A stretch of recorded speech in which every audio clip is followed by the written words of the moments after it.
What's up? What's up, Max? How you doing, man? Doing good. How about you? Yeah, I'm alright. So how's your day been? It's been good. That's good. How about yours? Pretty good, pretty good. Alright, cool. I got a bunch of questions for you. Are you ready? Alright, I'm ready. So, I've seen you performed with Jordan Felice a bunch. Yeah. Like 3 times, I think?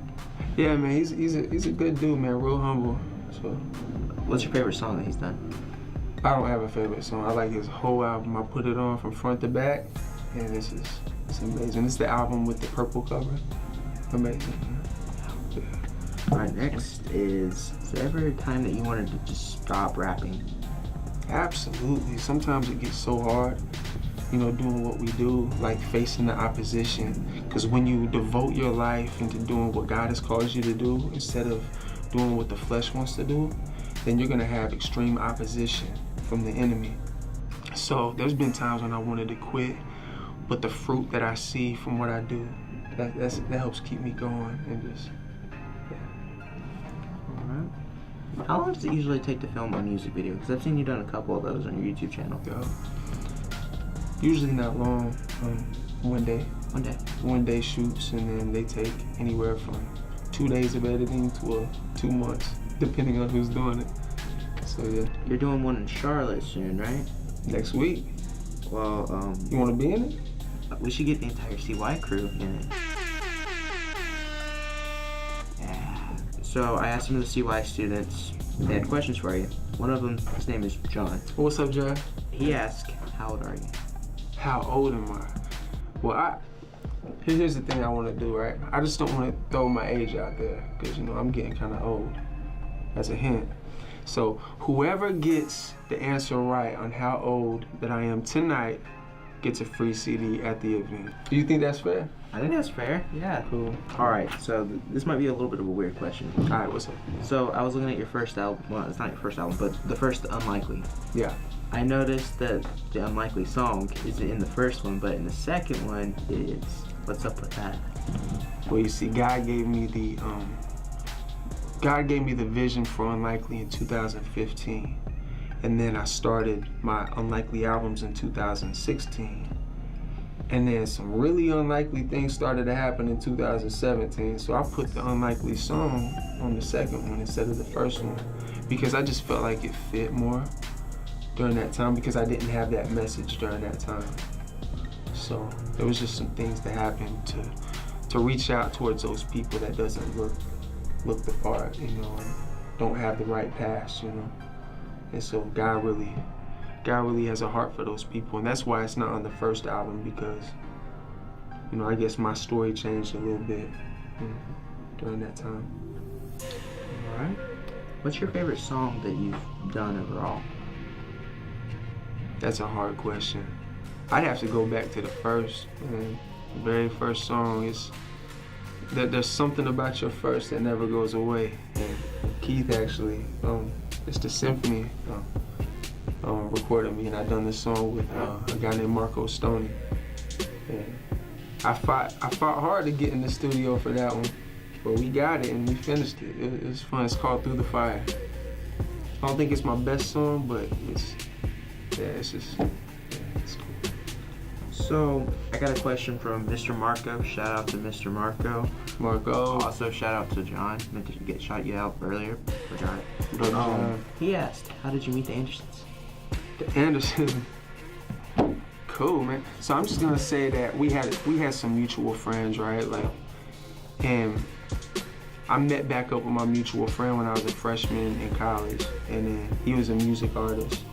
And I was a basketball player, and I guess I kind of inspired him to do music, like my buddies, to do music more because I inspired them because I went super hard on the basketball court. And so through him, me and Keith started to connect more. But I used to live in his neighborhood way back, but we wasn't really ever really super close. But we got close through mutual friends later on. He kind of like followed me in the music, like, hey, come over here, let me help you out with some music here. Let me take you under my wing, because you don't know nothing. Keith was like, man, I know this Jordan Copas dude don't know nothing, I know it though. And he did, he put me in my place. He was like, hey, don't do that, do this. He's like, ask him, man, he's Daddy Simp. That is simple.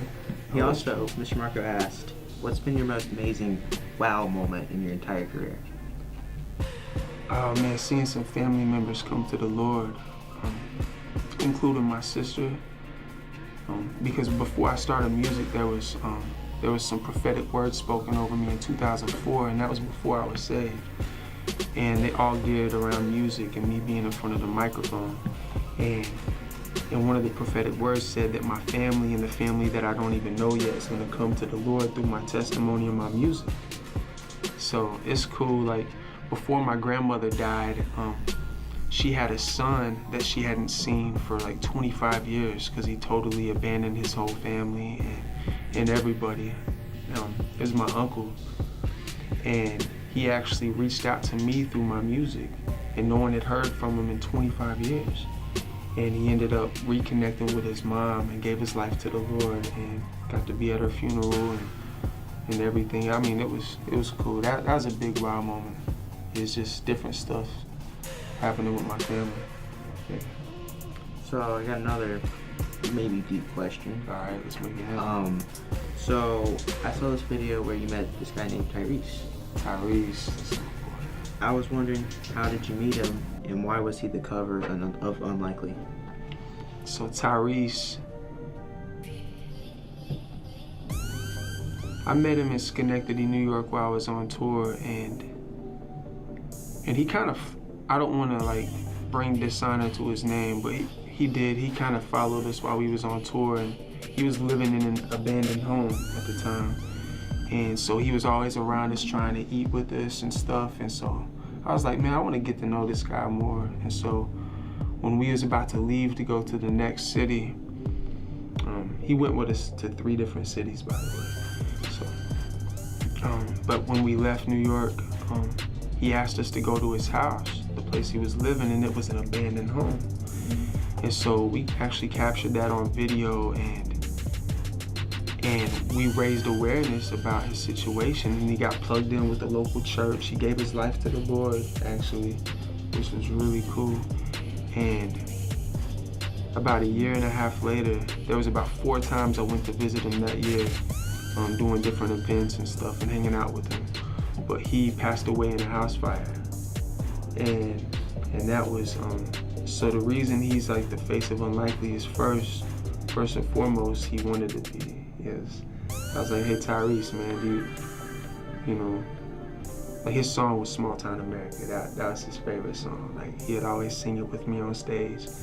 And he was like, man, do you think I could be on your cover, Jordan? Like, I was like, yeah, bro, gotcha. That's that story. Other than yourself, who is your favorite Christian artist? Other than myself, man, I am not my favorite Christian artist, by the way. My favorite, man, Jordan Feliz is up there. You asked that question, I just love his soulfulness. I love stuff like that, like soul, like, and I like artists like the bands like Bethel and Elevation Worship. I love stuff like that. I don't listen to as much hip hop, believe it or not, which is kind of weird because I'm a hip hop artist. But, like Torrin Wells is good. Oh, I just saw him in a concert like last week. I like that. Yeah. So, what's it like seeing Lecrae? Is he a cool guy? Lecrae's cool, man. I got to meet him first at Kids Across America when I worked there, and then I lived in Memphis, Tennessee, and come to find out, he's like my neighbor. Really? Yeah, like live like right down the street, and so we went to the same community group, and you hear him drop a name BJ a lot in his songs, like BJ rolling with me when I'm out in Memphis. That was a small group leader. And so one thing I liked about Lecrae was that he was about it. He was about the life, he just didn't talk it. And so that spoke to me a lot, is that I just seen his life and it lined up with scripture for the most part. I got a question asked by Alan. Shout out to Alan. Mara. He asked, when did you know that you were called out to do music? I really started recording in the 2011 time with Keith. But as I said before, the prophetic word was in 2004. So when I gave my life to Jesus, it was close to 2008. that's when the desire started to come, you know, because I started hanging out with a bunch of people that done music around me, and I seen them, and like God was like, hey, get in this music to show people there's another way. You know, you can use this hip hop that the church looks down upon to glorify Him. And so that was around 2008 when the desire started to come, and then I started really doing my own music in 2011. Hey Max, you like pizza? Yeah. You think these people watching, they like pizza? Hopefully, I mean, they're not doing it if you don't like pizza. So what should they do tonight? They should come out to Cornerstone Youth tonight, 7 p.m., 315 Webb Road. All right, you heard it here first. 7 p.m., 315 Webb Road, Cornerstone Church, The Warehouse. We'd love to see you there.